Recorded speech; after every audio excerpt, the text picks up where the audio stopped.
السلام عليكم ورحمة الله وبركاته. الحمد لله رب العالمين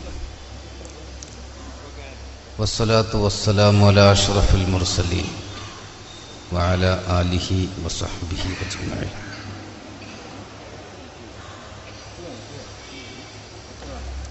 വേദിയിലിരിക്കുന്ന പണ്ഡിത മഹത്തുക്കൾ എല്ലാവരെയും നല്ല പരിചയമില്ലാത്തത് കൊണ്ട് തന്നെ ഓരോരുത്തരെയായി അഭിസംബോധന ചെയ്യുന്നില്ല. ആദരണീയരും ബഹുവന്യരുമായ വന്യഗുരുക്കന്മാരെ, സദസ്സിലിരിക്കുന്ന പണ്ഡിത മഹത്തുക്കളെ, അല്ലാഹു നാം ഏവരെയും സ്വീകരിക്കുമാറാകട്ടെ.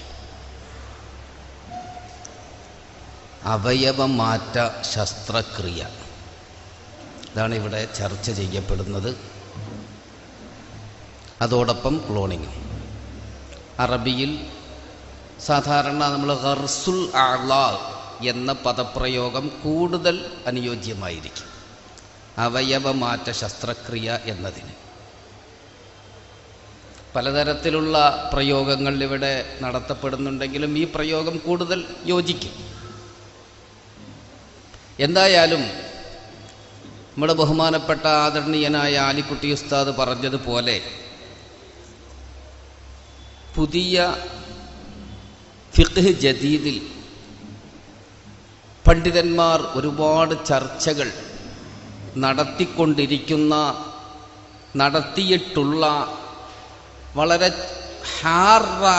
ഹസ്സാസായ ഒരു വിഷയമാണ് ഈ അവയവമാറ്റ ശസ്ത്രക്രിയ. ഒരു ശരീരത്തിൻ്റെ ഒരു ഭാഗത്ത് നിന്നും ഏതെങ്കിലും ഒരു അവയവം അതേ ശരീരത്തിൻ്റെ തന്നെ മറ്റേതെങ്കിലും ഭാഗത്തേക്ക് മാറ്റുകയോ അല്ലെങ്കിൽ മറ്റൊരാളുടെ ഏതെങ്കിലും ഒരു അവയവം വേറൊരു ശരീരത്തിലേക്ക് മാറ്റി ഘടിപ്പിക്കുകയോ ചെയ്യുക, ഇതാണ് ഇവിടെ നാം അവയവമാറ്റ ശസ്ത്രക്രിയ എന്നതുകൊണ്ട് നമ്മൾ ഉദ്ദേശിക്കുന്നത്. ഇവിടെ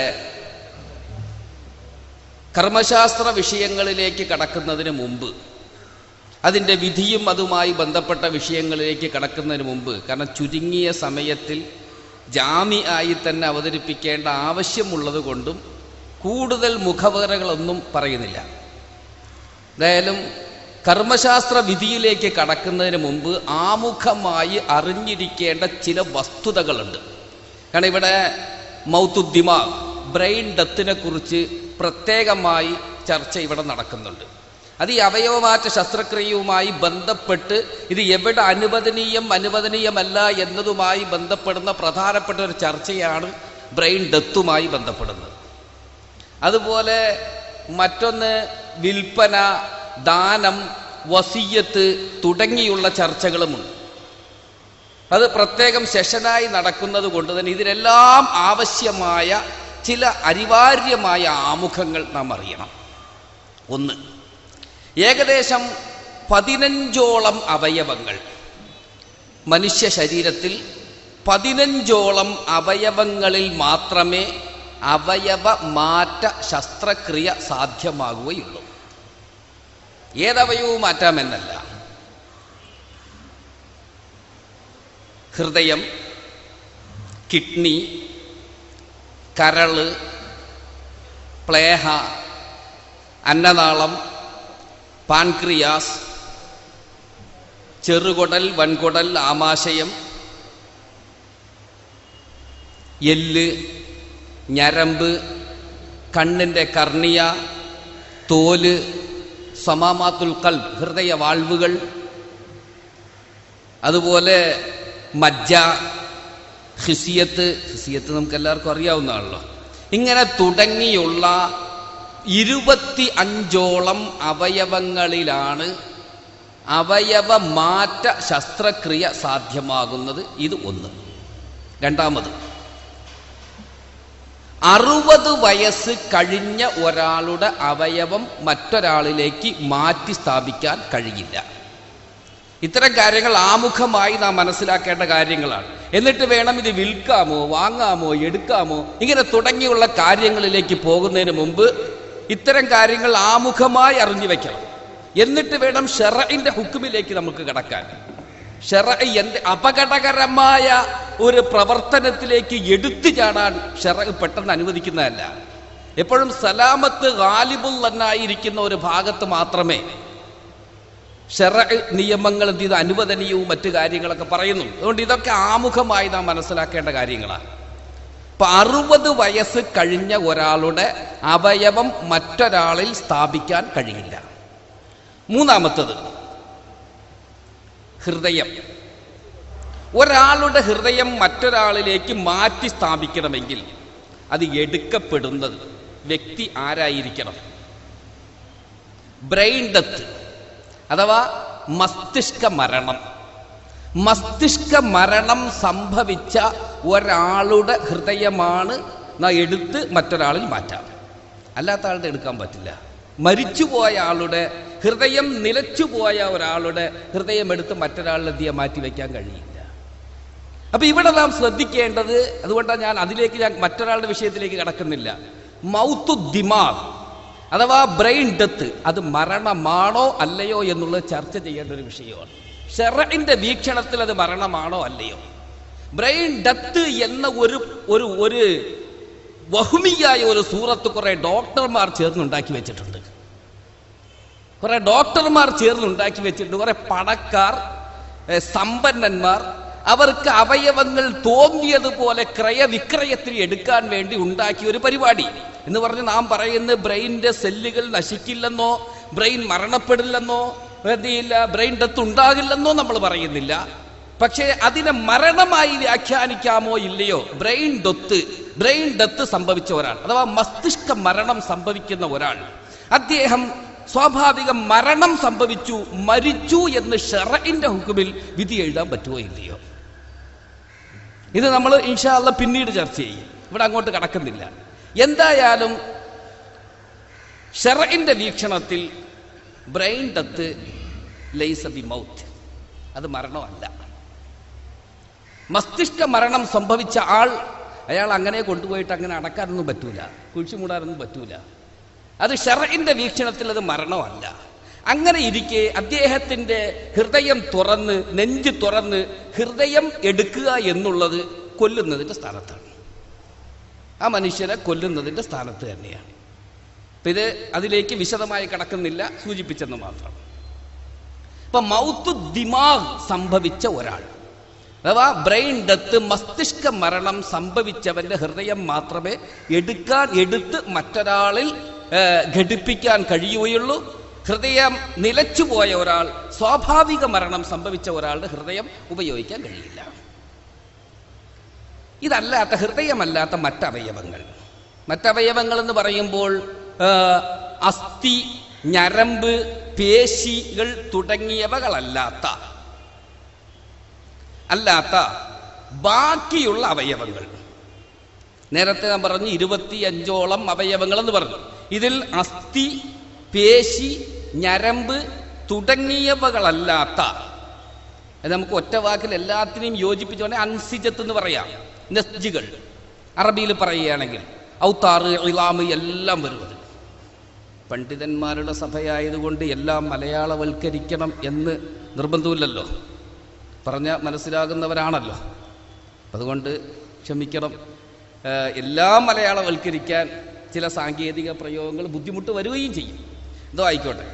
അപ്പോൾ ഈ ഇളാമ്, ഔത്താറ് എന്ന് വെച്ചാൽ ഔത്താർ എന്ന് പറഞ്ഞാൽ ഞരമ്പുകളൊക്കെയാ. ഈ ഞരമ്പുകൾ, എല്ല്, അങ്ങനെ പേശികൾ തുടങ്ങിയവകൾ ഒഴികെയുള്ള ബാക്കി ഏതെല്ലാം അവയവങ്ങൾ മാറ്റി ഘടിപ്പിക്കാൻ കഴിയും എന്ന് പറയുന്നു, ഇവകളിലൊക്കെ ഒരു നിബന്ധനയുള്ളത് മരണം കഴിഞ്ഞ് ഹൃദയത്തിൻ്റെ മിടിപ്പ് നിലച്ച് 15 മിനിറ്റിനകം എടുത്തിരിക്കണം എന്നുള്ളതാണ്. മരണപ്പെട്ട ആളിൽ നിന്ന് എടുത്തിരിക്കണം. ഹൃദയത്തിൻ്റെ മിടിപ്പ്, ലറബാത്തുൽ ഖൽബ്, ഹൃദയത്തിൻ്റെ മിടിപ്പ് നിലച്ച് 15 മിനിറ്റ് കഴിയുന്നതിന് മുമ്പ് അവയവം എടുത്തിരിക്കണം. കർണിയ അങ്ങനെ തുടങ്ങിയുള്ളവകളൊക്കെ. കാരണം ഹൃദയത്തിന്റെ മിടിപ്പ് നിലച്ചു കഴിഞ്ഞാൽ പിന്നീട് 15 മിനിറ്റ് കഴിയുന്നതോടുകൂടി മസ്തിഷ്കത്തിന്റെ സെല്ലുകൾ ഓരോന്നായി നശിക്കാൻ തുടങ്ങുകയാണ്. മസ്തിഷ്കത്തിന്റെ സെല്ലുകൾ ഓരോന്നായി നശിക്കുന്നതോടുകൂടി അവയവങ്ങൾ പ്രവർത്തന രഹിതമാകുകയും അതിനെ വീണ്ടും പ്രവർത്തിപ്പിക്കാൻ കഴിയാത്ത നിലയിലേക്ക് എത്തുകയും ചെയ്യും. ഇപ്പൊ കണ്ണ്, കിഡ്നി തുടങ്ങിയുള്ളവകളൊക്കെ ആ വിഭാഗത്തിൽപ്പെടും. മരണം സംഭവിച്ച് ഹൃദയത്തിന്റെ മിടിപ്പ് നിലച്ച് 15 മിനിറ്റ് മുമ്പ് എടുത്തിരിക്കണം. എന്നാൽ പേശി, എല്ല്, അതുപോലെ മറ്റ് ഞരമ്പുകൾ ഇവകൾ അങ്ങനെയല്ല. 24 മണിക്കൂറിന് മുമ്പ് എടുത്താൽ മതി. ഹൃദയം നിലച്ച് 24 മണിക്കൂർ കഴിയുന്നതിന് മുമ്പ് എടുത്താലും അത് വീണ്ടും ഉപയോഗിക്കാൻ കഴിയും, ഒരിക്കൽ കൂടെ ഉപയോഗിക്കാൻ കഴിയും. ഇതൊരു കാര്യം. ഇത്രയും കാര്യങ്ങൾ ഇപ്പം എടുക്കേണ്ട എത്രത്തോളം സങ്കീർണമായൊരു വിഷയമാണ് എന്നുകൂടെ നമ്മൾ അറിയണം.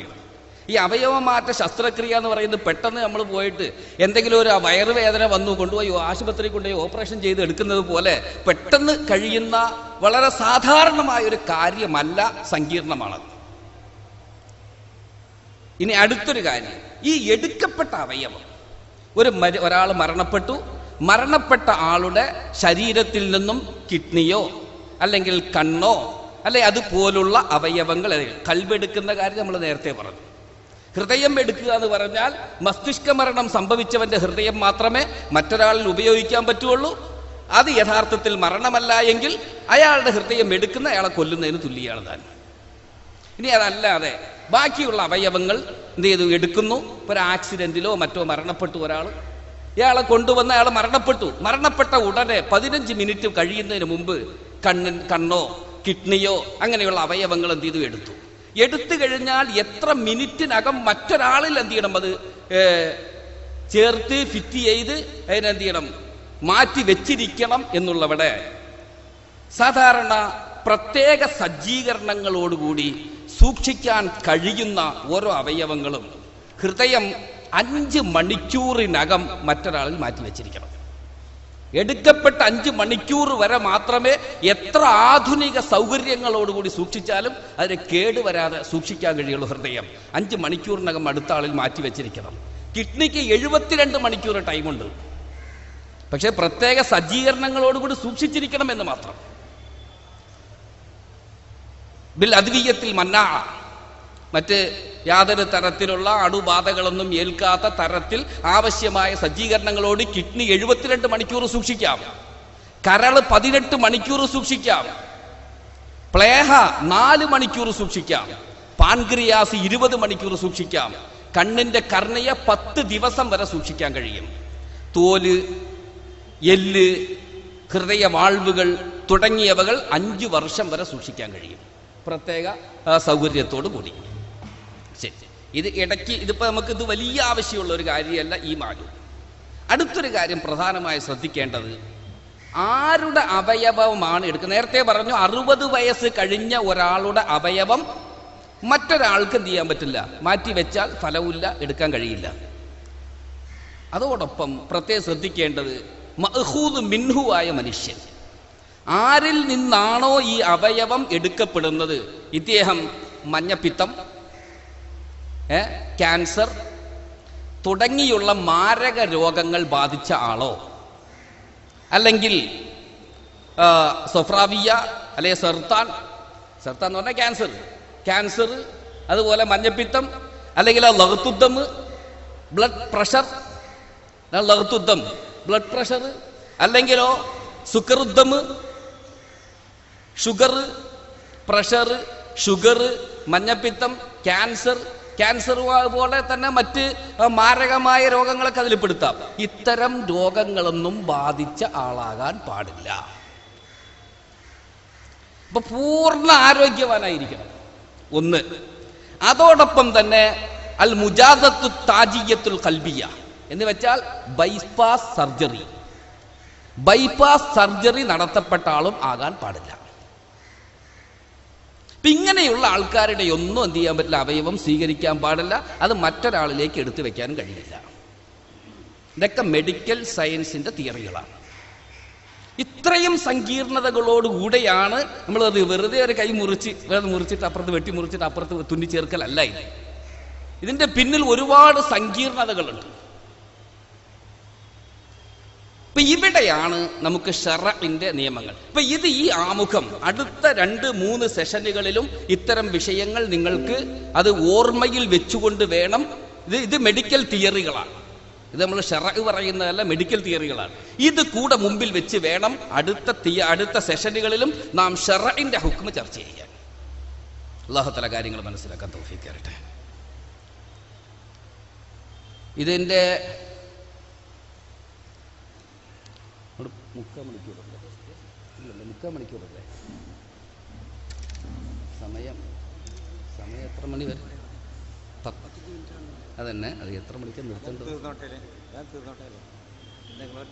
സമയം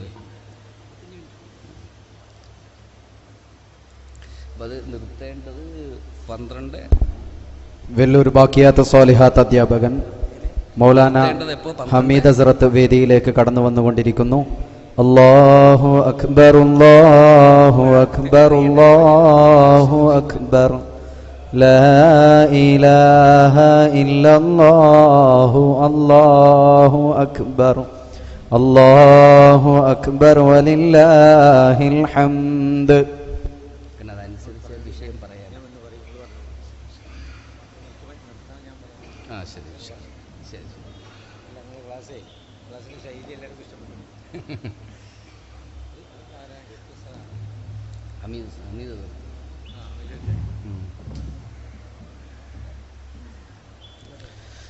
സഹോദരങ്ങളെ ശ്രദ്ധിക്കും.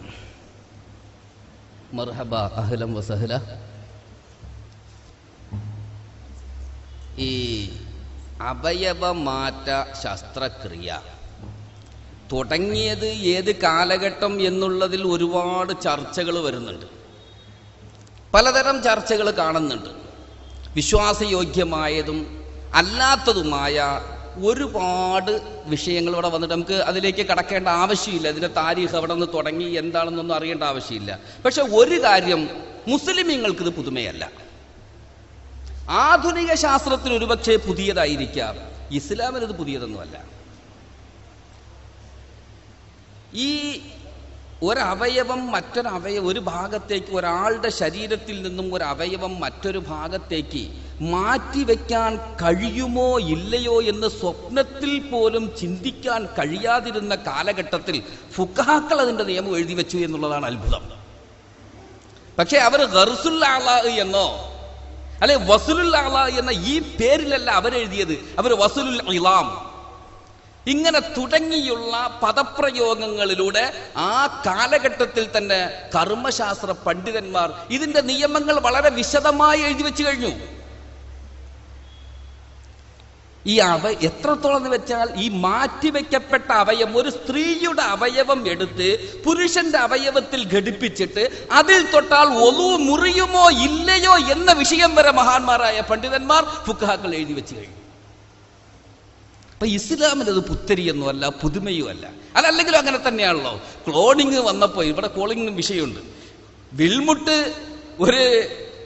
ഒരു ആട്ടിൻകുട്ടിയെ ക്ലോണിങ്ങിലൂടെ എന്ത് ചെയ്തു, പ്രസവിച്ച് ഇങ്ങനെ കാണിച്ചപ്പോ ലോകം അത്ഭുതപ്പെട്ട് ഇതിന് എന്ത് വിധി പറയുന്നു. അപ്പോഴും മുസ്ലിമീങ്ങളായ നമ്മൾ നെഞ്ചു വിരിച്ചു പറഞ്ഞു ഇതിന്റെ നിയമം. അങ്ങനെ ഒരു മനുഷ്യനെ ജനിപ്പിക്കുകയാണെങ്കിൽ ആ മനുഷ്യ കുഞ്ഞിന്റെ വാപ്പയാര് ഉമ്മയാര്, അവൻ ഇമാമത്ത് നിൽക്കാവോ, ഇമാമത്ത് നിൽക്കാതെ അവന്റെ ഇമാമത്ത് സഹിയാകുമോ, അവൻ ഖുത്ബ നിർവഹിക്കാമോ, അവന്റെ വാരിസ്യങ്ങൾ എന്തൊക്കെയാണ്, അവൻ മരിച്ചാൽ എന്ത് ചെയ്യണം, ഇങ്ങനെ തുടങ്ങിയുള്ള മുഴുവൻ നിയമങ്ങളും മുസ്ലിമീങ്ങളായ നമ്മൾ നെഞ്ചു വിരിച്ച് പറയാൻ നമുക്ക് കഴിഞ്ഞത്. അതാണ് ഇസ്ലാമിന്റെ മുഅ്ജിസത്ത്, ഇജാസ്. ഇസ്ലാമിന്റെ ഇജാസ് അതാണ്. അതും കർമ്മശാസ്ത്ര പണ്ഡിതന്മാർ വിൽമുട്ട് വരുമെന്നോ ഡോളി എന്നുള്ള ഒരു ആട്ടിൻകുട്ടി ഉണ്ടാകുമെന്നോ ഇബ്നു ഹജർ അൽ ഹൈതമിക്കൊന്നും അറിയില്ല. ഇത് ഇബ്നു ഹജർ അൽ ഹൈതമി റഹ്മത്തുള്ളാഹിയുടെ കാലഘട്ടത്തിൽ അങ്ങനെ ഒരു പരിപാടിയെ കുറിച്ച് ആരെങ്കിലും പറഞ്ഞാൽ പ്രാന്തൻ വട്ടൻ എന്ന് പറഞ്ഞ് വിധി എഴുതുന്ന കാലഘട്ടമാണ്. ആ കാലഘട്ടത്തിൽ ആ മഹത്തുക്കൾ അവിടെ എഴുതി വെച്ചു. ഇൻഷാ അല്ലാഹ് ഞാൻ വിശദമായി തന്നെ കർമ്മശാസ്ത്ര പണ്ഡിതന്മാരുടെ ഉദ്ധരണികൾ ഉദ്ധരിച്ചുകൊണ്ട് അതിന് വിധി പറയാം. എന്താ ഇവിടെ വിധി എന്നുള്ളത് അല്ലാഹു തആല കാര്യങ്ങൾ മനസ്സിലാക്കാൻ തൗഫീഖ് ചെയ്യുമാറാകട്ടെ. ഇപ്പം എന്തായാലും മഹാനായ ഇമാം ഷബ്റാ മല്ലിസി തന്റെ ഹാഷിയത്തു നിഹായ 1-ാം ഭാഗം 427 പേജിലും, അതുപോലെ മഹാനായ അബ്ദുൽ ഹമീദ് ഷിർവാനി ഹാഷിയത്തു തുഹഫ 1-ാം ഭാഗം 126 പേജിലും പറയുന്നു, ഇന്ന അൽമ നഫ്സിഹി ലാ യംതനിഉ വസ്ലുഹു ബിഹി വഇൻ കാന മിൻ ഗൈരി മഹല്ലിൽ വസ്ലി. അവയവമാറ്റ ശസ്ത്രക്രിയയെക്കുറിച്ച്, ശസ്ത്രക്രിയ എന്ന് പറഞ്ഞാൽ എന്താ? എടുത്ത് വെച്ച് തുന്നിപ്പിടിപ്പിക്കുക, അതന്നല്ലേ? ഈ മറ്റൊരു ഭാഗത്ത് എടുത്ത് വെച്ച് തുന്നിപ്പിടിപ്പിക്കുന്നതിനാണല്ലോ എന്ത് ചെയ്യുന്നത്? ശസ്ത്രക്രിയ. കീറി മുറിച്ചൊക്കെ എന്ത് ചെയ്യുക? തുന്നിപ്പിടിപ്പിക്കുക. ഈ പരിപാടി, ഇതിനെക്കുറിച്ച് വളരെ എത്ര ഭംഗിയായാണ് മഹാനായ ഷിർവാനി, ഇമാം ഷിർവാനിയും അതുപോലെ അബ്ദുൽ ഹമീദ് ഷബ്റാ മല്ലിസി ഇമാമൊക്കെ പറയുന്ന നോക്കിയേ. ഇന്ന അൽമ നഫ്സിഹി ലാ യംതനിഉ വസ്ലുഹു ബിഹി വഇൻ കാന മിൻ ഗൈരി മഹല്ലിൽ വസ്ലി. ആദ്യം പറയുന്ന ശരീരത്തിന്റെ ഏതെങ്കിലും ഒരു ഭാഗത്ത് നിന്ന് ഒരു അവയവം അതേ ശരീരത്തിൽ തന്നെ മറ്റേതെങ്കിലും ഭാഗത്ത് ഘടിപ്പിക്കുന്നത്, അത് ലാ യംതനിഉ വസ്ലുഹു ബിഹി, കുഴപ്പമൊന്നുമില്ല, ഘടിപ്പിക്കാം. അവയവ മാറ്റം, ഒരു മനുഷ്യന്റെ തന്നെ ഏതെങ്കിലും ഒരു ഭാഗത്ത് നിന്ന് ഏതെങ്കിലും ഒരു അവയവം മറ്റൊരു ഭാഗത്തേക്ക് എന്ത് ചെയ്യുക? നഖ്ല് ചെയ്യുക, അഥവാ മാറ്റി ശസ്ത്രക്രിയ ചെയ്ത് ഘടിപ്പിക്കുക, ഇത് കുഴപ്പമൊന്നുമില്ല. കാൻ വസല അൽമയദിഹി, കയ്യിന്റെ ഏതെങ്കിലും ഒരു ഭാഗം, അൽമെന്ന് പറഞ്ഞാൽ എല്ലുന്ന, ഇവിടെ എല്ല് പറയുമ്പോൾ അതോടുകൂടി ബാക്കിയുള്ളതെല്ലാം അതിൽ പെട്ടുപോയി.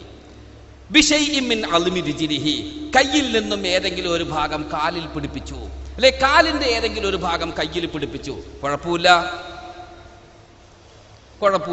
ഇപ്പൊ ഇത് ഒരു ഭാഗത്ത് മാത്രമാണ്. അപ്പോ മറ്റൊരാൾ, ഇപ്പൊ നമുക്ക് ഇവിടെ വിഷയം അതല്ല, ഇവിടെ വിഷയം വരും. കാരണം തുടയിൽ നിന്ന് ഞരമ്പെടുത്ത്, തുടയിൽ നിന്ന് ഞരമ്പെടുത്ത് വേറെ ഏതെങ്കിലും ഭാഗത്ത് ഹൃദയത്തിന്റെ ഭാഗങ്ങളിൽ രക്തഓട്ടത്തിനും മറ്റും ഘടിപ്പിക്കേണ്ട ആവശ്യം വരും. അല്ലെങ്കിൽ കയ്യിന്റെയോ കാലിന്റെയോ ഞരമ്പുകൾ മുറിച്ചെടുക്കേണ്ടി വരും. ഇതൊക്കെ ഈ ഘടത്തിൽ പെടും. ഇതൊക്കെ അനുവദനീയമാണ്.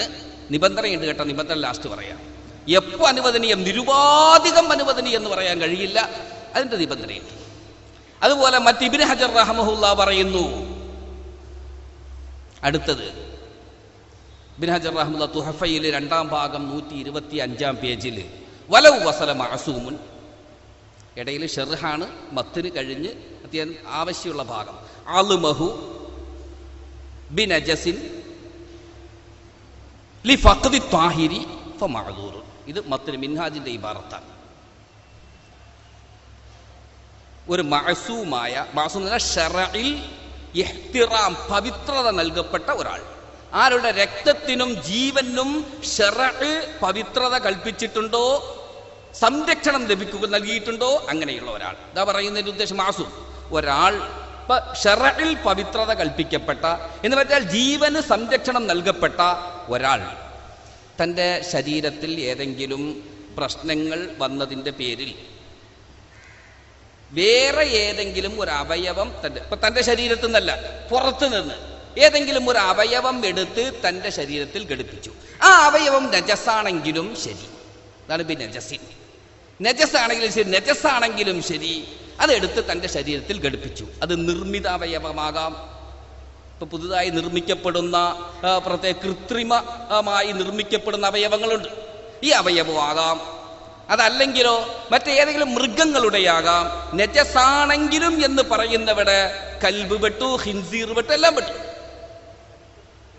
അപ്പൊ ഇങ്ങനെ ഒരുവൻ മറ്റൊരു ജീവിയുടെ അവയവം എടുത്ത് തന്റെ ശരീരത്തിൽ ഘടിപ്പിച്ചാൽ ഫമഅദൂറുൻ ഫതസിഹു സലാത്തുഹു ലിൽളറൂറ, അവൻ മഅദൂറാണ്, അവന്റെ ഉദർ അംഗീകരിക്കപ്പെടും, അവിടെയും അനുവദനീയം എന്ന് കിട്ടി. പക്ഷെ ഇവിടെ മനുഷ്യന്റെ അവയവം എടുക്കാമോ എന്നുള്ളത് ഇവിടെ ഇതുവരെ നമ്മൾ ഇതിൽ വന്നിട്ടില്ല. മനുഷ്യ ഒരാളുടെ കിഡ്നി മാറ്റാം, ഇതാണ് നമ്മുടെ ചർച്ചയുടെ കാതലായ ഭാഗം അവിടെയാ. പക്ഷെ അങ്ങോട്ട് ഇതുവരെ വന്നിട്ടില്ല. ആ കാര്യം മറ്റൊരു ഭാഗത്ത് ഇമാം റംലി റഹ്മത്തുള്ളാഹി അലൈഹി നിഹായയിൽ 2-ാം ഭാഗം 22-ാം പേജിൽ ഇമാം റംലി റഹ്മത്തുള്ളാഹി പറയുന്നു, ഫലൗ വജദ നജസൻ യസ്ലഹു വഅളുമ ആദമിയ്യിൻ കദാലിക വജബ തഖ്ദീമുൽ അവ്വൽ. വജബ തഖ്ദീമുൽ അവ്വൽ. തൻ്റെ ശരീരത്തിൽ ഒരു അവയവത്തിന് ഭംഗം വന്നു, ഒരു അവയവത്തിന് കുഴപ്പം വന്നു, ഈ സ്ഥാനത്ത് മറ്റൊരവയവം ഘടിപ്പിക്കണം. ഘടിപ്പിക്കുന്നവിടെ മനുഷ്യ അവയവവുമുണ്ട്, അതിൽ ഒരു മൃഗത്തിന്റെ, നജസായ മൃഗത്തിന്റെ അവയവമുണ്ട് എങ്കിൽ മനുഷ്യ അവയവത്തേക്കാൾ ആ നജസിന് മുൻഗണന നൽകണം എന്ന് ഇമാം റംലി റഹ്മഹുല്ല പറഞ്ഞവിടെ ഇമാം ഷബ്റ മല്ലിസി എഴുതുന്നു. ഇവിടെ നിന്നും മനസ്സിലാകുന്നു യുഫ്ഹിമു, ഈ പറയപ്പെട്ടത് മനസ്സിലാക്കി തരുന്നു, അന്നഹു ലൗലം യജിദ് ഇല്ലാ അളുമൽ ആദമിയി വസലബിഹി, മനുഷ്യ അവയവം മാത്രമേ തനിക്ക് യോജ്യമാകൂ എങ്കിൽ അപ്പൊ മനുഷ്യ അവയവം ഉപയോഗിക്കാം. ലൗലം യജിദ് ഇല്ലാ അളുമൽ ആദമിയി വസലബിഹി, അപ്പൊ മനുഷ്യ അവയവം ഉപയോഗിക്കാം. അപ്പൊ മറ്റൊരു മനുഷ്യന്റെ കണ്ണെടുത്ത് തനിക്ക് ഫിറ്റ് ചെയ്യാം, മറ്റൊരാളുടെ കിഡ്നി തനിക്ക് ഫിറ്റ് ചെയ്യാം, മറ്റൊരാളുടെ ആമാശയം തനിക്ക് ഫിറ്റ് ചെയ്യാം, മറ്റൊരാളുടെ കുടൽ തനിക്ക് ഫിറ്റ് ചെയ്യാം,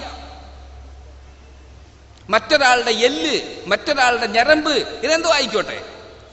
ഇനി ഏത് അവയവം പാടില്ല എന്നുള്ള ഇൻഷാ അല്ലാഹ് അതിനുശേഷം അടുത്ത ചർച്ച വരും. ഇപ്പൊ എന്തായാലും കഴിയാവുന്ന 25ഓളം അവയവങ്ങൾ, ഈ അവയവങ്ങൾ മറ്റൊരാളുടെയും എടുത്ത് തനിക്ക് ഫിറ്റ് ചെയ്യാം. എല്ലാത്തിനും നിബന്ധനയുണ്ട്, മുബീഹു തയമ്മും. ഇതാണ് എല്ലാത്തിനും നിബന്ധന. വെറുതെ തോന്നിയതുപോലെ എന്ത് ചെയ്യില്ല, പ്ലാസ്റ്റിക് സർജറി എന്തിനു വേണ്ടി? വെറും തജമ്മുൽ, വെറും ഒരു തജമ്മുൽ മാത്രം, ഭംഗി. നമ്മൾ മുഖവും മറ്റൊക്കെ പ്ലാസ്റ്റിക് സർജറി ചെയ്യാറുണ്ടല്ലോ, നല്ല ഭംഗി നിലനിർത്താൻ വേണ്ടിയും മറ്റുമൊക്കെ. ഇത് പറ്റില്ല. ഇവിടെ മുബീഹു തയമ്മും ഒന്നുമില്ല. അപ്പൊ അവിടെ ശറഅ അതിനെ അനുവദിക്കുന്നില്ല. കാരണം നബി സല്ലല്ലാഹു അലൈഹി വസല്ലം തങ്ങളുടെ അടുക്കൽ ഒരു സ്ത്രീ വന്ന് ചോദിച്ചില്ല, നബിയെ, എൻ്റെ മകളുടെ തലയിങ്ങനെ മുടി പൊഴിഞ്ഞുകൊണ്ടിരിക്കുക, ഇവളിങ്ങനെ മുടി പൊഴിഞ്ഞുകൊണ്ട്, സഹീഹ് മുസ്ലിമിലുള്ള ഹദീസാണ്, മുടി പൊഴിഞ്ഞുകൊണ്ടിരിക്കുകയാണ്. ഇതുകൊണ്ട് ഭർത്താവിന് അവളെ കാണുമ്പോൾ ഇഷ്ടമില്ലാതാകും. അതുകൊണ്ട് ഇവള് അഫ തസിലു ഷഅറഹ, ഹെയർ ഫിക്സിങ്, നമ്മൾ നേരത്തെ ഇൻഷാ അല്ലാഹ് ഈ മുടി വസുലു ഷഅർ, മുടി എന്ന് വേറെ ഒക്കെ വെച്ച് എന്ന് പിടിപ്പിച്ചാൽ അവളുടെ കുടുംബ ജീവിതം ഭദ്രമാകും. അല്ലെങ്കിൽ ഇവർ തമ്മിലെത്തി അടിച്ചു പിരിക്കും. കാരണം കെട്ടിയോനിക്ക് ഭാര്യയെ കണ്ടാൽ ഇഷ്ടപ്പെടൂല. അവള് നമുക്ക് തന്നെയാണ് കെട്ടിയ ഭാര്യമാർ മൊട്ടച്ചികളാണെങ്കിൽ നമുക്ക് എങ്ങനെയാ ഇഷ്ടപ്പെടുക? അപ്പൊ ആ കുടുംബ ബന്ധം ഭദ്രമാക്കുന്നതിന് വേണ്ടി ഈ വസുലു ഷഅർ അനുവദിച്ചുകൂടെ നബിയെ എന്ന് ചോദിച്ചപ്പോൾ നബി സല്ലല്ലാഹു അലൈഹി വസല്ലം പറഞ്ഞു, പാടില്ല. തങ്ങൾ പറഞ്ഞു പാടില്ല. ലഅനല്ലാഹു മൻ വസലഹ, അല്ലാഹുവിന്റെ റസൂൽ ശപിക്കുകയാണ് ചെയ്തത്. മഹാന്മാരായ സഹാബത്ത് ആ ഹദീസ് ഉദ്ധരിച്ചുകൊണ്ട് പറയുന്നു, മാലി അൽഅനു മൻ ലഅന റസൂലുള്ളാഹി സ്വല്ലല്ലാഹു അലൈഹി വസല്ലം, അള്ളാന്റെ റസൂൽ ശപിച്ചവരെ ഞാൻ എന്തുകൊണ്ട് ശപിച്ചുകൂടാ എന്നൊക്കെയാണ് ഹദീസിൽ വരുന്നത്. ഇപ്പൊ ഇവിടെ വെറും തജമ്മുൽ എന്ന് വെച്ചാൽ സൗന്ദര്യവർദ്ധന, സൗന്ദര്യമുണ്ടാക്കുക, ഇത്തരം ആവശ്യങ്ങൾ, ഇവകൾക്ക് വേണ്ടി ശരീരത്തിന്റെ ഏതെങ്കിലും അവയവങ്ങൾ ശരീരത്തിന്റെ തന്നെ ഒരു ഭാഗത്ത് നിന്ന് മറ്റൊരു ഭാഗത്തേക്ക് ഘടിപ്പിക്കുകയോ മറ്റൊരാളുടെ ഘടിപ്പിക്കുകയോ പാടില്ല.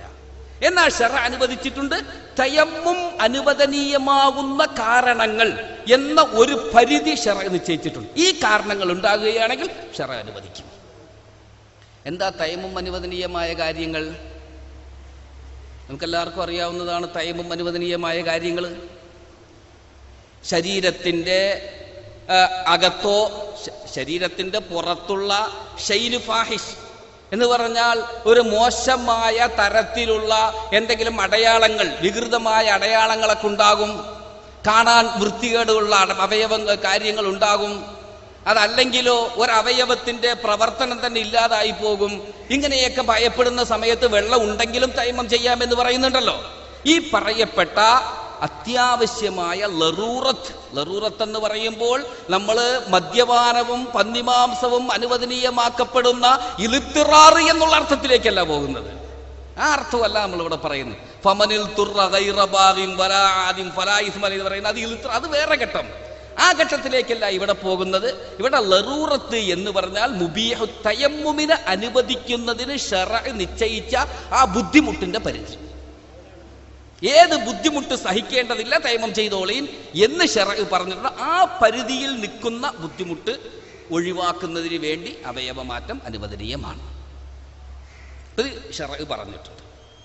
അപ്പൊ ലാസ്റ്റ് ഞാൻ പറഞ്ഞു വന്ന എന്താ, മനുഷ്യ അവയവവും ഘടിപ്പിക്കാം, പക്ഷെ മുബീഹു തൈമം ഉണ്ടാകണമെന്നല്ലേ. ചില കിതാബുകളിൽ മനുഷ്യ അവയവം ഒരു കാരണവശാലും ഒരാൾ മറ്റൊരാളുടെ ശരീരത്തിൽ ഘടിപ്പിക്കാൻ പാടില്ല എന്ന് കൽയൂബിയിലൊക്കെ കാണാൻ കഴിയും. കൽയൂബിയിൽ മാത്രമല്ല, ഹനഫി മദ്ഹബിന്റെ ഗ്രന്ഥങ്ങളിലും അത് കാണാൻ കഴിയുന്നുണ്ട്. ഹനഫി മദ്ഹബിന്റെ ഗ്രന്ഥങ്ങളിലും അത്തരത്തിലുള്ള ഇബാറത്തുകൾ കാണാൻ കഴിയുന്നുണ്ട്. ലാ ഇബ്റത ബിവുജൂദി അൽമിൽ ആദമിയി വലൗ ഹർബിയൻ ലഅന്നഹു മംനൂഉൽ വസ്ലി ബിഹി മുത്ലഖൻ ലിഹ്തിറാമിഹി. അവയവമാറ്റം പറ്റും, പക്ഷേ ഏതെങ്കിലും ജീവികളുടെയോ മറ്റുമൊക്കെ ആണെങ്കിൽ പറ്റും. ഒരു മനുഷ്യന്റെ അവയവം മറ്റൊരു മനുഷ്യനിലേക്ക് മാറ്റിഘടിപ്പിക്കാൻ പാടില്ല എന്നിങ്ങനെയുള്ള പദപ്രയോഗങ്ങൾ കർമ്മശാസ്ത്ര ഗ്രന്ഥങ്ങളിൽ കാണാൻ കഴിയുന്നുണ്ട്. ഷെർവാനിയിലും അതുപോലെ അലിയു ഷബ്ര മല്ലിസി റഹ്മത്തുള്ളാഹിയുടെ ഹാഷിയയിലും മൻഹജിന്റെ ഹാഷിയ ബുജൈരിമിയിലും ഒക്കെ ഇത്തരത്തിലുള്ള പ്രയോഗങ്ങൾ കാണാൻ കഴിയുന്നു. കൽയൂബിയിലൊക്കെ ഉണ്ട്. ആ പറഞ്ഞതിൻ്റെ അർത്ഥം തീരെ മനുഷ്യ അവയവം ഘടിപ്പിക്കാൻ പാടില്ല എന്ന അർത്ഥത്തിലല്ല കർമ്മശാസ്ത്ര പണ്ഡിതന്മാരാ പറഞ്ഞിട്ടുള്ളത്. അവർ പറഞ്ഞത് ഫമഅനാഹു, ആ പറഞ്ഞതിൻ്റെ അർത്ഥം ഹൈസു വജദ മാ യസ്ലഹു ലിത്തജബ്ബുർ മിൻ ഗൈരിൽ ആദമി. എന്ന് വെച്ചാൽ മനുഷ്യ അവയവം ഉപയോഗിക്കേണ്ട ആവശ്യമില്ല, അല്ലാതെ തന്നെ കൃത്രിമ അവയവങ്ങളോ അല്ലെങ്കിൽ മറ്റു മൃഗങ്ങളുടെ അവയവങ്ങളോ നമ്മുടെ സാമ്പത്തിക ശേഷിക്ക് അനുസൃതമായി ലഭ്യമാണ്. അത് വാങ്ങാനുള്ള സാമ്പത്തിക ശേഷിയുണ്ട്, വലിയ വില കൊടുക്കേണ്ട, അതിനുവേണ്ടി വല്ലാതെ ബുദ്ധിമുട്ടേണ്ട ആവശ്യമില്ല. സാധാരണഗതിയിൽ സാമ്പത്തിക ശേഷിക്ക് അനുസൃതമായി തന്നെ മറ്റുള്ള കൃത്രിമ അവയവമോ അല്ലെങ്കിൽ മറ്റു മൃഗങ്ങളുടെ അവയവമോ ലഭ്യമാണെങ്കിൽ അപ്പൊ മനുഷ്യ അവയവത്തിലേക്ക് പോണ്ട എന്നാണ് ആ പറഞ്ഞതിൻ്റെ അർത്ഥം. പക്ഷെ ഇന്ന് കൃത്രിമ അവയവം വാങ്ങുക എന്നുള്ളത് വലിയ സാമ്പത്തിക ബാധ്യത വരുത്തി വരിക്കുന്നതാണ്. മാത്രമല്ല, മൃഗങ്ങളുടെ അവയവങ്ങൾ ഒരിക്കലും പൂർണ്ണമായ ഒരു പരിഹാരമാകുന്നില്ല. ആട്ടിന്റെ കണ്ണെടുത്ത് വെച്ചിട്ട് നമ്മുടെ കണ്ണിൽ വെച്ചത് കൊണ്ടൊന്നും എന്തില്ല, നമ്മുടെ കണ്ണിന്റെ ഇത് ക്ലിയർ ആകണമെന്നില്ല. അപ്പൊ അങ്ങനെയുള്ള ഘട്ടങ്ങളിൽ ഇപ്പോ ഹൈസു ലം യജിദ്, മറ്റൊന്നും കിട്ടാത്ത സന്ദർഭത്തിൽ ആദമിയുടെയും മനുഷ്യ അവയവങ്ങളും നമുക്ക് എടുത്ത് ഘടിപ്പിക്കാം. ഇതാണ് ഈ പറഞ്ഞതിന്റെ അർത്ഥം. എന്ന് മനുഷ്യ അവയവം ഘടിപ്പിക്കാൻ പാടില്ല എന്ന് പറഞ്ഞതിന്റെ അർത്ഥം ഹൈസു വജദ മാ യസ്ലഹു ലിത്തജബ്ബുർ മിൻ ഗൈരിൽ ആദമി എന്നാണ് അർത്ഥം എന്ന് ഷെർവാനി 2-ാം വാള്യം 126-ാം പേജിലും നിഹായ 2-ാം വാള്യം 22-ാം പേജിലും ബുജൈരമി അൽ മൻഹജ് 1-ാം ഭാഗം 239-ാം പേജിലും കാണാം.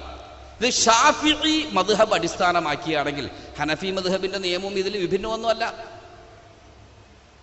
ഹനഫി മദ്ഹബിന്റെ ചില കിതാബുകളിൽ ഇങ്ങനെ കാണാൻ കഴിയും, ലാ യജൂസുൽ ഇൻതിഫാഉ ബിശൈഇൻ മിൻ അജ്സാഇൽ ആദമി. ഇത് ഹനഫി മദ്ഹബിന്റെ ചില കിതാബുകളിൽ കാണാൻ കഴിയുന്നതാണ്. മനുഷ്യ ശരീരത്തിന്റെ ഒരു ഭാഗവും മറ്റൊരാൾ ഉപയോഗിക്കാൻ പാടില്ല. അത് മുടിയായാലും ശരി, നഖമായാലും ശരി, കിഡ്നി ആയാലും ശരി, കണ്ണായാലും ശരി, എല്ലായാലും ശരി, പേശിയായാലും ശരി, ഞരമ്പായാലും ശരി, എന്തോ ആകട്ടെ, മനുഷ്യ ശരീരത്തിന്റെ ഒരു ഭാഗവും മറ്റൊരാൾ ഉപയോഗിക്കാൻ പാടില്ല. ലാ യജൂസുൽ ഇൻതിഫാഉ ബിശൈഇൻ മിൻ അജ്സാഇൽ ആദമി തുടങ്ങി ഇത്തരത്തിലുള്ള പ്രയോഗങ്ങൾ ഹനഫി മദ്ഹബിന്റെ ഗ്രന്ഥങ്ങളിൽ കാണാൻ കഴിയുന്നുണ്ട്. അവിടെയും മഹാനായ ഇമാം മുഹമ്മദ് റഹ്മത്തുള്ളാഹി അലൈഹി തന്റെ അസിയറുൽ കബീർ തുടങ്ങിയുള്ള ഗ്രന്ഥങ്ങളിലെ പദപ്രയോഗങ്ങൾ വിശദമായി എടുത്തു നോക്കുമ്പോൾ കുഴപ്പമില്ല. ഈ പറഞ്ഞത് നേരത്തെ ഞാൻ പറഞ്ഞുള്ള നിബന്ധനകളൊന്നും ഇല്ലാത്ത ഘട്ടത്തിൽ, മുബീഹു തൈമൊന്നും ഇല്ലാത്ത ഘട്ടത്തിൽ ഉപയോഗിക്കുന്ന കാര്യമാണ് പാടില്ല എന്ന് പറഞ്ഞത്. അതേസമയത്ത് ഇത്തരം നിർബന്ധ സാഹചര്യങ്ങളിൽ തദാവി ബിഹിമ, അത്തദാവി ബിഹിമ, അവിടെ പാടില്ല എന്നതിന് മുഹമ്മദ് റഹ്മത്തുള്ളാ പറയുന്ന കാരണം ഫഇന്നഹു ലാ യുംകിനു തദാവി, മനുഷ്യ അവയവം കൊണ്ട് ചികിത്സ സാധ്യമല്ല, അതുകൊണ്ട് പാടില്ല. ഇതാണ് പറഞ്ഞിട്ടുള്ളത്. മനുഷ്യ അവയവം കൊണ്ട് ചികിത്സ സാധ്യമല്ല, അതുകൊണ്ട് പാടില്ല. മഹാനവറുകളുടെ കാലഘട്ടത്തിൽ അങ്ങനെ എന്ത് ചെയ്യാം, സാധ്യമല്ല എന്നുള്ളൂ. ഇന്ന് മനുഷ്യ അവയവം കൊണ്ട് ചികിത്സ സാധ്യമാണ്. അപ്പൊ അവിടെ പാടില്ല എന്ന് പറഞ്ഞതിന്റെ കാരണം ലായുംകിനു തദാവി എന്ന കാരണമായതുകൊണ്ടും അത് വെച്ചുകൊണ്ട് തന്നെ പിൽക്കാല പണ്ഡിതന്മാർ എടുത്തുദ്ധരിക്കുന്ന അദ്ദേഹം പറഞ്ഞ ഇല്ലത്ത് വെച്ചുകൊണ്ട് നോക്കുമ്പോൾ ഹനഫി മദ്ഹബിന്റെ വീക്ഷണപ്രകാരവും അവയവ മാറ്റ ശസ്ത്രക്രിയ അനുവദനീയമാണ്, തയമ്മും അനുവദിക്കുന്ന അത്രയും ബുദ്ധിമുട്ടുകൾ ഉണ്ടാകുന്ന ഘട്ടത്തിൽ അത് ഒഴിവാക്കാൻ വേണ്ടി. ഇനി അടുത്ത് നമുക്ക് ചർച്ച ചെയ്യാനുള്ളത് ഈ വിഷയത്തിൽ ഇവിടെ ബുക്ക്, ഈ ലേഖനം മൊത്തം ഇവിടെ എന്താ അതിൻ്റെ പേര്, തുഹഫത്തുൽ ബാക്കവിയ്യീൻ. തുഹഫത്തുൽ ബാക്കവിയ്യീൻ എന്ന പേരിൽ ഇത് ഇവിടെ പ്രസിദ്ധീകരിക്കുന്നുണ്ട്. ഇത് പൂർണ്ണമായി അവിടെ കൊടുത്തിട്ടുണ്ട്. നമ്മൾ സമയത്തിൽ ബന്ധിതമായിക്കൊണ്ട് ചുരുങ്ങിയ നിലയിൽ അവതരിപ്പിക്കുകയാണ്. അപ്പം ഈ വിഷയവുമായി ബന്ധപ്പെട്ട് ഫുഖഹാക്കളുടെ ഗ്രന്ഥം മാത്രമല്ലാതെ ഇപ്പം നമ്മൾ ഫിഖ്ഹി ഗ്രന്ഥങ്ങളിൽ ചില ഉദ്ധരണികളാണ് പറഞ്ഞു. ഇനി കിതാബ് സുന്നത്തിൽ നിന്നുമുള്ള ഈ വിഷയവുമായി ബന്ധപ്പെട്ടുള്ള ദലായിലുകൾ, ഖുർആനിൽ നിന്ന് ഖുർആനിൽ ഏത് ആയത്തിലൂടെയാണ് ഇത് അനുവദനീയം എന്ന് കിട്ടുന്നത്, ഹദീസിൽ ഏത് ഹദീസിലൂടെയാണ് ഇത് അനുവദനീയം എന്ന് കിട്ടുന്നത് തുടങ്ങിയുള്ള വിഷയങ്ങളൊക്കെ ഇൻഷാ അല്ലാഹ് ആ ലേഖനത്തിൽ കൊടുത്തിട്ടുണ്ട്. ഇതിലുണ്ട് ആ ലേഖനത്തിൽ കൊടുത്തിട്ടുണ്ട്. ഇൻഷാ അല്ലാഹ് അത് നിങ്ങൾക്ക് വിതരണം ചെയ്യപ്പെടും ഇൻഷാ അല്ലാഹ്. പിന്നെ സമയം നിർത്താൻ സമയമായ അപ്പോൾ ക്ലോണിങ് മതിയല്ല, ശരി ഇൻഷാ അല്ലാഹ്.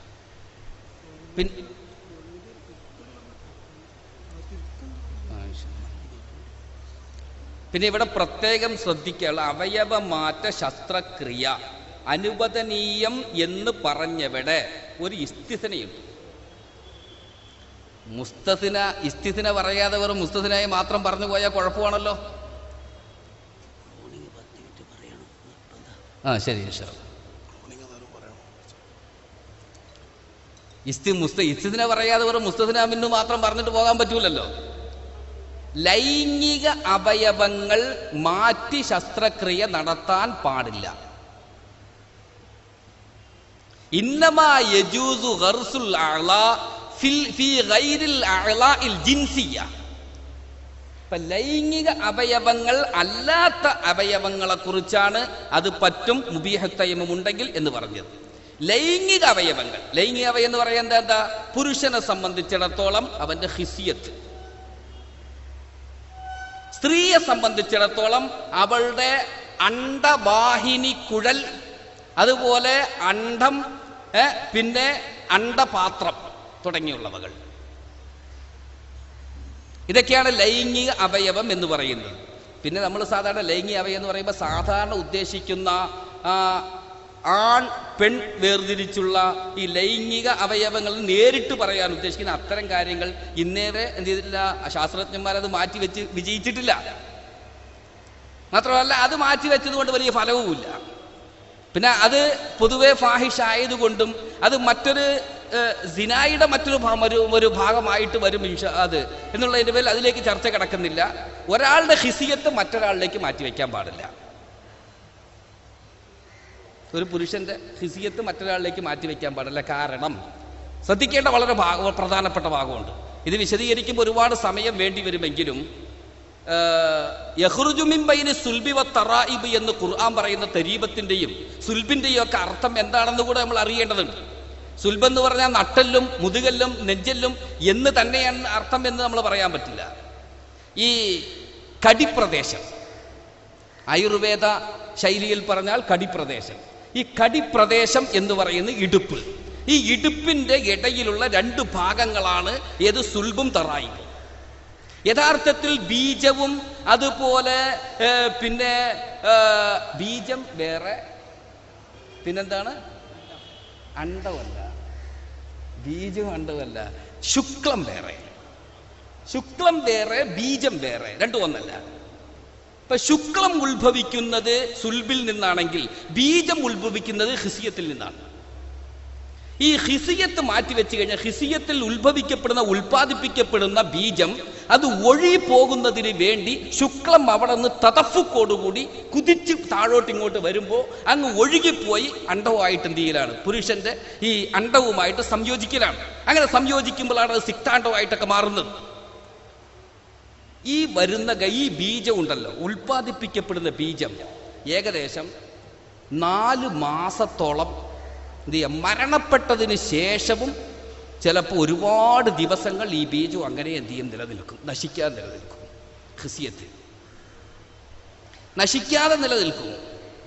മരണം സംഭവിച്ചാലും ഒരാള് പ്രത്യേകമായ സജ്ജീകരണത്തോടുകൂടി എന്ത് ചെയ്ത് എല്ലാം മരുന്നുകളൊക്കെ വെച്ച് സൂക്ഷിച്ചാൽ തന്നെ 4 മാസം വരെ ഈ ബീജം നശിക്കാൻ നിലനിൽക്കുന്ന. അതുകൊണ്ടാണ് മുത്തവഫാൻഹ സൗജുഹായ്ക്ക് 4 മാസം 10 ദിവസം പടച്ചവൻ ഇരിക്കാൻ പറഞ്ഞിട്ടുള്ളത്.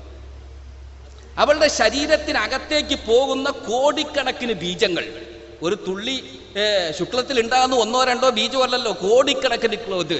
അതിൽ 1-2 മാത്രമാണ് അണ്ഡവുമായി സംയോജിച്ച് സിക്താണ്ഡമായി കുട്ടികളായി മാറുന്നതെങ്കിൽ ബാക്കിയുള്ള ഈ ബീജങ്ങളൊക്കെ അണ്ഡത്തിന്റെ മുകളിൽ ഇങ്ങനെ പറ്റിപ്പിടിച്ച് കിടക്കും. ചിലപ്പോൾ 4 മാസം കഴിയും മുഴുവനും നശിച്ചു കഴിയാൻ.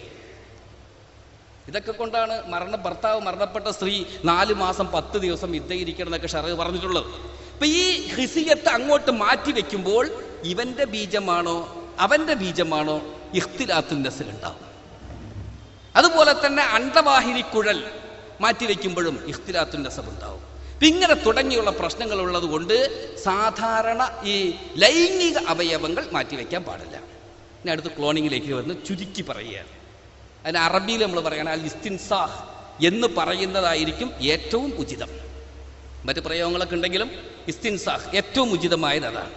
ഇസ്തിൻസാഹിനെ സംബന്ധിച്ചിടത്തോളം അതിൻ്റെ രൂപങ്ങൾ എങ്ങനെയാണ് ചെയ്തത് എന്നൊക്കെ പറയാം. ചുരുക്കിയ ഒരു രൂപം പറയാം. മനുഷ്യ അവയവം ഉണ്ടല്ലോ, മനുഷ്യ അവയവം കോശങ്ങളാൽ നിർമ്മിതമാണ്. ഇംഗ്ലീഷിൽ പറഞ്ഞ സെല്ല്. കോശം വലിയ അത്ഭുതകരമാണ്. നിങ്ങളുടെ ശരീരത്തിൽ നിങ്ങൾ നോക്കിക്കൂടെ, നിങ്ങൾക്ക് പടച്ചവനെ മനസ്സിലാക്കാൻ. ഒരു വലിയ രാഷ്ട്രം, ആ രാഷ്ട്രത്തിന് തുല്യമാണ് വെറും സൂചി മുനയുടെ അളവിനോട് പോലും തുല്യപ്പെടുത്താൻ കഴിയാത്ത, നഗ്ന നേത്രങ്ങൾ കൊണ്ട് കാണാൻ കഴിയാത്ത ഈ കോശത്തിന്റെ അവസ്ഥ. ഏറ്റവും പുറകിൽ ഒരു വലിയ കോട്ടമതിലിനകത്തൊരു കിടങ്ങ്, ശേഷം ഒരു കിടങ്ങ്, അതിനുശേഷം വീണ്ടും ഒരു കോട്ട, അതിനുശേഷം പവർ ഹൗസ്, എല്ലാ ഭാഗങ്ങളിലേക്കും കൊണ്ടുപോകാൻ പവർ എത്തിക്കാനുള്ള പവർ ഹൗസ്. ഇതിനിടയ്ക്ക് ഈ അസംസ്കൃത വസ്തുക്കൾ അകത്തേക്ക് കൊണ്ടുവരാനുള്ള ട്രാൻസ്പോർട്ടിംഗ് സിസ്റ്റം. ഇത് ഒരു സാധാരണ ഇതിനകത്താ. ഇതെല്ലാം കോട്ട കടന്ന് സുരക്ഷാ വേലികൾ കടന്ന് അങ്ങോട്ട് പോകുമ്പോൾ മധ്യത്തിലായിട്ടുണ്ടാകുന്ന ക്രോമസോൺ. ഈ ക്രോമസോൺ അതിൽ DNA-യും RNA-യും അടങ്ങുന്നവകൾ. ഇവിടെയാണ് അതിൽ DNA മാറ്റിയിട്ടൊക്കെ ചെയ്യുന്നത്. ശരി, ഈ ക്രോമസോണിൽ ലൈംഗിക അവയവങ്ങളിൽ അല്ലാത്ത ഹിസിയത്ത് തുടങ്ങിയുള്ള നമ്മൾ മുബയ്യിളത്ത് എന്താ, അണ്ഡവാഹിനിക്കുഴൽ. അപ്പൊ അണ്ഡവാഹിനിക്കുഴലും അതുപോലെ ഹിസിയത്തും ഇതിലല്ലാത്ത ബാക്കിയുള്ള ശരീരത്തിന്റെ ഏത് ഭാഗത്തുള്ള കോശങ്ങളിലും ഉണ്ടാകുന്നത് എത്ര, ഒരു സെല്ലിൽ 23 ക്രോമസോം ഉണ്ടാവും. ഒരു സെല്ലിൽ എത്ര, 23 ക്രോമസോമുകൾ ഉണ്ടാവും.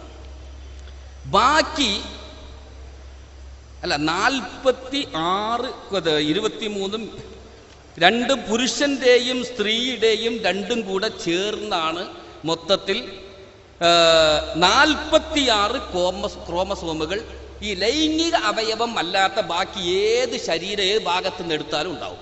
46 ക്രോമസോം. ഒരു കുട്ടിയെ ഉൽപ്പാദിപ്പിക്കാൻ 46 ക്രോമസോണാണ് ആവശ്യം. 46 ക്രോമസോൺ ഉണ്ടാകണം. അതിലൂടെയാണ് ഒരു കുട്ടി ഉണ്ടാകുന്നത്. ഇതിൽ 46 ക്രോമസോൺ ഓരോ സെല്ലിലും ഉണ്ടാവും. ലൈംഗിക അവയവങ്ങളിൽ പുരുഷനായാലും ശരി സ്ത്രീ ആയാലും ശരി അവിടെ ഒരു സെല്ലിൽ 23 ക്രോമസോണേ ഉണ്ടാകുള്ളൂ.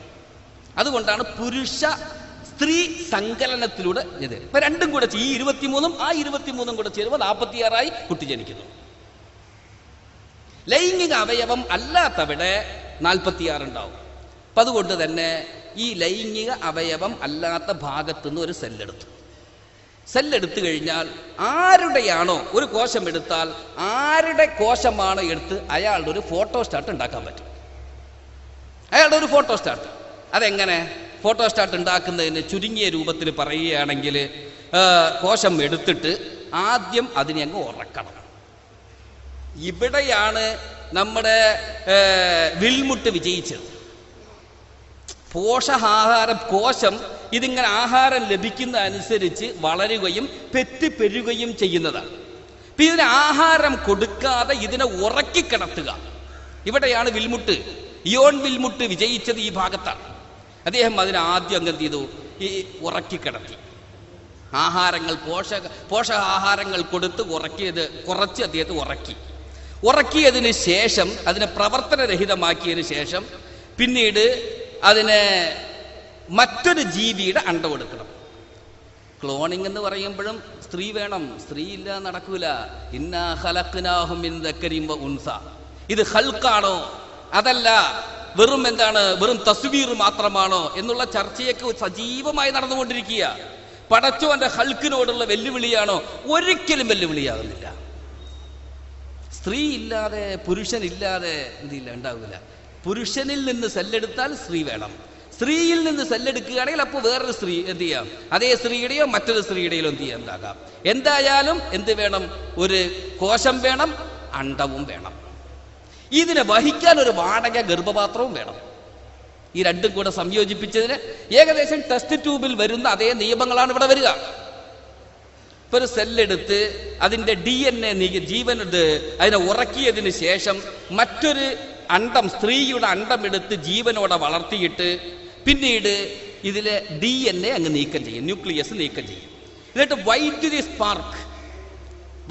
സ്പാർക്കിലൂടെ ഈ രണ്ടും തമ്മിൽ, അണ്ടവും ബീജവും തമ്മിൽ സംയോജിപ്പിച്ചിട്ട് പിന്നീട് അതൊരു കൃത്യമായൊരു വളർച്ച, ഒരു 6 മാസം വരെ പ്രത്യേക സജ്ജീകരണത്തിൽ ട്യൂബിലൂടെയും മറ്റും അതിനെ വളർത്തിയെടുത്തതിന് ശേഷം മറ്റൊരു ഗർഭപാത്രത്തിൽ അതിനെ നിക്ഷേപിച്ച് വളർത്തിയെടുത്ത് സ്വാഭാവികമായ പ്രസവം.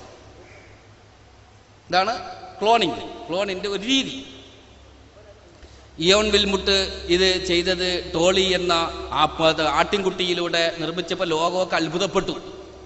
ചിലർ പറഞ്ഞു ഇസ്ലാമിനെ തന്നെ വെല്ലുവിളിക്കുകയാണ്, ഒരു പടച്ചോൻ എന്ന് പറയുന്ന ഒന്നില്ല, മനുഷ്യന് ഉണ്ടാക്കാൻ പറ്റും ജീവികളെ എന്നൊക്കെ പറഞ്ഞു. വിവരക്കേട്. എന്താണ് ഹൽക്ക് എന്നോ മറ്റോ അറിയാതെ പടച്ചോൻ പറഞ്ഞ ഒരു ഈച്ചയെ പോലും നിങ്ങൾക്ക് നിർമ്മിക്കാൻ കഴിയില്ല എന്നുള്ളത് ഇന്നും ഖുർആൻ പറയുന്നതും ഇസ്ലാം വെല്ലുവിളിക്കുന്നതും തന്നെയാണ്. ഈ അണ്ടവും ബീജവും ഇതൊന്നുമില്ലാതെ നിങ്ങൾക്കൊരു ഈച്ചയെങ്കിലും കഴിയില്ല. ഒരു ഈച്ചയെ പോലും അവർക്ക് നിർമ്മിക്കാൻ കഴിയില്ല. പടച്ചോൻ നിർമ്മിച്ച അണ്ടം, പടച്ചോൻ നിർമ്മിച്ച സെല്ല്, ഈ സെല്ലിൽ തന്നെ പടച്ചോൻ ആക്കിയിരിക്കുക. ഈ കോശം ഓരോന്നും ഓരോ ജീവിയെ ഉൽപ്പാദിപ്പിക്കാൻ കഴിവുള്ളതാണ്. ഈ ഓരോ കോശത്തിനകത്തും ഞാൻ വലിയൊരു ലോകത്തെ തന്നെ നിക്ഷേപിച്ചിട്ടുണ്ട് എന്ന് പടച്ചോൻ വിൽമുട്ടിലൂടെ നമുക്ക് പഠിപ്പിച്ചു തന്നു. പടച്ചോന്റെ കുദ്റത്ത് വെളിപ്പെട്ടു, അത്രയേ ഉള്ളൂ. ശരി, എന്തോ ആയിക്കോട്ടെ. ഇവിടെ നിയമം എന്താ? 3 രൂപങ്ങളുണ്ട്. ഇത് ഞാൻ വിശദീകരിക്കുന്നില്ല, കർമ്മശാസ്ത്ര നിയമങ്ങളിലേക്ക് വരാം. 3 നിയമങ്ങളുണ്ട്. പുരുഷന്റെ കോശമാണ് എടുത്തതെങ്കിൽ പുരുഷന്റെ കോശം ഒരു സ്ത്രീയുടെ അണ്ടം 2 വേണം. ഇനി ഇത് രണ്ടും കൂടെ വളർത്തിയിട്ട് ഇതിനെ നിക്ഷേപിച്ചത് അതേ സ്ത്രീയിൽ തന്നെയാണോ വേറെ മൂന്നാമതൊരു സ്ത്രീയിലാണോ എന്നുള്ളത് കൂടെ നോക്കണം. ഇത് ഒന്ന് ശ്രദ്ധിക്കണേ, എന്നാലേ എന്ത് ചെയ്യുള്ളൂ ഞാൻ പറയുന്ന രൂപം മനസ്സിലാകും. ഇപ്പോൾ ഒരു പുരുഷന്റെ കോശം എടുത്തു, അത് ഒരു സ്ത്രീയുടെ അണ്ടം എടുത്തു, ഇത് തമ്മിൽ എന്ത് സംയോജിപ്പിച്ചു, ഈ പറയപ്പെട്ട രൂപത്തിൽ സംയോജിപ്പിച്ച് 6 മാസം കഴിഞ്ഞ് ഇതിനെ ഒരു സ്ത്രീയുടെ ഗർഭപാത്രത്തിൽ വളർത്തണം. അത് ഈ അണ്ടത്തിന്റെ ഉടമയായ സ്ത്രീ തന്നെയാകാം, അല്ലെങ്കിൽ മൂന്നാമതൊരാളാകാം. ഇത് ഒരു രൂപം. ഇവിടെ ഈ സ്ത്രീയും പുരുഷനും ഭാര്യ ഭർത്താക്കന്മാരാണെങ്കിൽ നമുക്കിവിടെ പ്രശ്നമേ വരുന്നില്ല. യജൂസ് ശറഅ അനുവദിച്ചിരിക്കുന്നു, ഇലാജിന്റെ ഭാഗത്തിൽപ്പെട്ടതാണ്.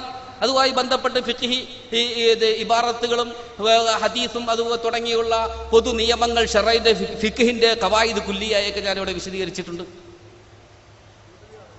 അത് കുഴപ്പമില്ല. ഭാര്യ ഭർത്താക്കന്മാരുടെ ഇടയിലാണെങ്കിൽ കുഴപ്പമില്ല. ഭാര്യ ഭർത്താക്കന്മാരുടെ ഇടയിലല്ല, കഴിഞ്ഞു.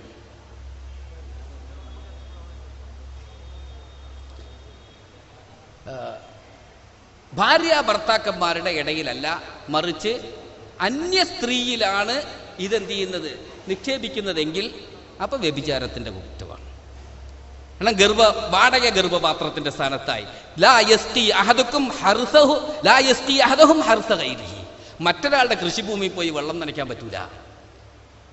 ഇവിടെ ഇവന്റെ ബീജം വേറെ എവിടെയാണ് കൊണ്ടുപോയി നിക്ഷേപിക്കുന്നത്, പാടില്ല. അത് ശറയിൽ അനുവദനീയമല്ല. പക്ഷെ അങ്ങനെ ചെയ്താൽ ആ കുട്ടിയുടെ ഉമ്മയാര്? മൻ വലതെത്തുക, നിന്നെ പ്രസവിച്ചവൾ. പക്ഷേ അവൾ തന്നെയാണ് അണ്ടത്തിന്റെ ഉടമയെങ്കിൽ, ഗർഭം ചുമന്നവൾ തന്നെയാണ് അണ്ടത്തിന്റെ ഉടമയെങ്കിൽ അവളാണ് ഉമ്മ. പക്ഷെ അണ്ടത്തിന്റെ ഉടമ അവളല്ല എങ്കിലോ? അവിടെ നോക്കിയേ, മഹാനായ ഇമാം ബുജൈരിമി ആ വിഷയം വിശദീകരിക്കുന്നുണ്ട്. വളരെ എത്രത്തോളം അത്ഭുതകരമായി ഒരു കാലഘട്ടത്തിൽ ഈ മസലകളൊക്കെ പറഞ്ഞ് ചില ആൾക്കാർ നമ്മളെ കളിയാക്കിയതാ. ഇതൊക്കെ പറഞ്ഞിട്ട് ഖുതുബ ഓതിക്കൊണ്ടിരിക്കുന്ന ഇമാമ് പെട്ടെന്ന് പെണ്ണായാൽ എന്ത് ചെയ്യണം എന്നൊക്കെ അങ്ങനെ പറഞ്ഞപ്പോ നമ്മളെ കളിയാക്കിയ ആൾക്കാർ ഇപ്പൊ ആവശ്യം വരുന്നു. ആധുനിക നിയമങ്ങൾ പറയുന്ന ഘട്ടത്തിൽ ഈ ഫുഖഹായിന്റെ കലാം എത്ര ദീർഘവീക്ഷണത്തോടു കൂടിയാണ് അവർ പറഞ്ഞത് എന്ന് മനസ്സിലാകുന്നു. ഇമാം ഷബ്റാ മല്ലിസി പറയുന്നു, നോക്കിയേ, ലൗ അൽഖത്ത്, ആ ഇബാറത്തല്ലോ ശ്രദ്ധിക്കുക, ലൗ അൽഖത്ത് ഇംറഅത്തുൻ മുലുഗത്തൻ, ഒരു സ്ത്രീ ഒരു മുലുഗത്ത്, ഒരു മാംസപിണ്ഡത്തെ പ്രസവിച്ചു. മാംസപിണ്ഡം ഔ അലക്കത്തൻ, അല്ലെ രക്തക്കട്ടയെ പ്രസവിച്ചു. വേറൊരു പെണ്ണ് അവൾ പ്രസവിച്ച ഉടനെ വേറൊരു പെണ്ണ് അതെടുത്ത് തന്റെ ഗർഭാശയത്തിലേക്ക് ഉള്ളിലേക്ക് കയറ്റി. ഇവള് പ്രസവിച്ച മുലുകത്ത്, ഇവളുടെ അലക്കത്ത് മറ്റൊരുത്തി എടുത്ത് തനിക്ക് ഇസ്തിഖ്ലാൽ ചെയ്തു എങ്കിൽ ഫഹല്ലത്തുഹൽ ഹയാത്ത്, അവളുടെ ഗർഭപാത്രത്തിൽ വന്ന ഉടനെ അതിൽ ഹയാത്ത് വരികയും അത് ജനിച്ച് കുട്ടിയായി വളരുകയും ചെയ്യും. ഇപ്പൊ ആരാണ് ഉമ്മ? ആരാണ് ഉമ്മ എന്ന് പറയുന്നവിടെ എന്താ പറയുന്നത് നോക്കിയേ, ഹത്താ വലഅത്തുഹൽ മർഅത്തു വലദൻ ലാ യകൂനു ഇബ്നൽ താനിയ, പ്രസവിച്ചവളുടെ മോനല്ല ആ കുട്ടി. കാരണം എന്തല്ല, അവളുടെ എല്ലാ സാധനം വേറൊരുത്തിയുടെ എടുത്ത് ഇവളുടെ ഗർഭാശയത്തിൽ ഇട്ടതാണ്. ലാ തകൂനു, എങ്ങനെ പറയുന്നു, ലാ യകൂനു ഇബ്നൽ താനിയ. ശരി, അപ്പൊ പിന്നെ അവളുടെയാകുമോ? ഈ അണ്ടത്തിന്റെ ഉടമയായ അവളുടെ മോനാണോ? അവിടെയും പറ്റൂല. അവിടെ നോക്കിയ പറയുന്ന, അടുത്ത് പറയുന്നത് വലാ തസീറു മുസ്തൗലിദത്തൻ ലിൽ വാതിഇ ലൗ കാനത് അമത്തൻ ലിഅന്നൽ വലദ ലം യൻഅഖിദ് മിൻ മനിയിൽ വാതിഇ വമനിയിഹ ബൽ മിൻ മനിയിൽ വാതി വൽ മൗതുഅതി ഫഹുവ വലദുൽ ലഹുമാ എന്ന് പറഞ്ഞിട്ട് വയംബഗി അല്ലാ തസീറൽ ഊലാ മുസ്തൗലിദത്തൻ ബിഹി, ആദ്യത്തവളും എന്തല്ല, ഉമ്മയല്ല, അണ്ടത്തിന്റെ ഉടമയും ഉമ്മയല്ല. കാരണം ഹൈസു ലം യഖ്റുജ് മിൻഹാ മുസവ്വറ, മനുഷ്യരൂപത്തിൽ അവളിൽ നിന്നും പുറത്തു വന്നിട്ടില്ല, രൂപാന്തരം പെട്ടെന്നില്ല, പുറത്തു വന്നിട്ടില്ല. അതുകൊണ്ട് അപ്പൊ ഇവനിക്ക് ഉമ്മയില്ല എന്നർത്ഥം. ഈ കുട്ടിക്കാരില്ല, ഉമ്മയില്ല, പ്രസവിച്ചവളും ഉമ്മയല്ല, അണ്ടത്തിന്റെ ഉടമയും ഉമ്മയല്ല. അപ്പോ കോശത്തിന്റെ ഉടമ വാപ്പ കഴിഞ്ഞു, വാപ്പയുണ്ട്. ഇനി ഉമ്മയുണ്ട്, വാപ്പയില്ല, അല്ല ഉമ്മയില്ല വാപ്പയുണ്ട് എന്നുള്ള രൂപം. ഇത് സ്വന്തം ഭാര്യ ഭർത്താക്കന്മാരാണെങ്കിൽ ഉമ്മയും വാപ്പയും ഒരുപോലെ ഉണ്ടാവും. ഇതല്ലാതെ ഒരു സ്ത്രീയുടെ കോശമെടുത്ത് അവളുടെ ശരീരത്തിൽ തന്നെ ഘടിപ്പിച്ചു, ഇപ്പൊ വാപ്പയില്ല ഉമ്മയുണ്ട്. ഒരു സ്ത്രീയുടെ കോശമെടുത്ത് അവളുടെ അണ്ടവുമായി യോജിപ്പിച്ച് അവളുടെ ഗർഭത്തിൽ തന്നെ എന്ത് ചെയ്തു ആക്കി അവൾ പ്രസവിച്ചു കഴിഞ്ഞാൽ ഉമ്മയുണ്ട്, വാപ്പയില്ല. ഈ വിഷയങ്ങളൊക്കെ പിന്നെ നേരത്തെ പറഞ്ഞ ഇബാറത്തുകൾ നിങ്ങൾ ഷബ്റാ മല്ലിസി 2ാം ഭാഗം 230 പേജിലും, അതുപോലെ ബുജൈരിമി ഇഖ്റാഇന്റെ ഷർഹ് ബുജൈരിമി 4ാം ഭാഗം 390 പേജിലും തുടങ്ങിയുള്ള, അതുപോലെ ഷെർവാനി 8ാം വാള്യം 231 തുടങ്ങിയ പേജുകളിലൊക്കെ കാണാൻ കഴിയും. ഇവിടെ നിന്ന് കിട്ടുന്ന ആ കിതാബിൽ പൂർണ്ണമായിട്ട് ലഭിക്കുന്നത് കൊണ്ട് ഇവിടെ നിർത്തുകയാണ്. ഒരു ചോദ്യം വന്നിട്ടുണ്ട്, ജീവനുള്ള മനുഷ്യന്റെ അവയവം എടുത്തു മാറ്റി വെക്കാൻ പറ്റുമോ? ഇപ്പം ഞാൻ പറഞ്ഞത് മരിച്ച ആളുടെ അവയവം എടുത്തു മാറ്റി വെക്കുന്ന കാര്യമാണ് പറഞ്ഞത്. ഇവിടെ ജീവനുള്ള ആളുടെ, ഞങ്ങൾ അവയവ ശസ്ത്രക്രിയ എന്ന വിഷയം ആയതുകൊണ്ട് അതിലേക്ക് വന്നതാണ്. ഈ വിഷയം ശേഷം ബന്ധപ്പെടുന്നുണ്ട്. അവയവം വിൽക്കുകയോ ദാനം ചെയ്യുകയോ ചെയ്യാമോ എന്ന വിഷയവുമായി ബന്ധപ്പെട്ടതാണ് ഇവിടെ വരുന്നത്. ജീവനുള്ള ഒരാളുടെ ശരീരത്തിൽ നിന്നും എടുക്കണമെങ്കിൽ അയാൾ അനുവദിക്കണം. അനുവദിക്കുന്ന ഒന്നുകിൽ അയാൾ വിൽക്കണം, അല്ലെങ്കിൽ അയാൾ ദാനം ചെയ്യണം. ഇങ്ങനെയൊക്കെ ആകുമ്പോഴാണ് എന്ത് ചെയ്യുന്നത്, ആ വിഷയം വരുന്നത്. ആ വിഷയത്തിലേക്ക് മറ്റൊരാളുടെ വിഷയത്തിൽ ഞാൻ തലയിടണോ? വേണ്ട. അപ്പോൾ അതുകൊണ്ട് അത് അടുത്ത സെഷനിലേക്ക് അതിൻ്റെ ഉത്തരം മാറ്റി വെച്ചിരിക്കുന്നു. അസ്സലാമു അലൈക്കും വറഹ്മത്തുള്ളാഹി വബറകാതുഹു.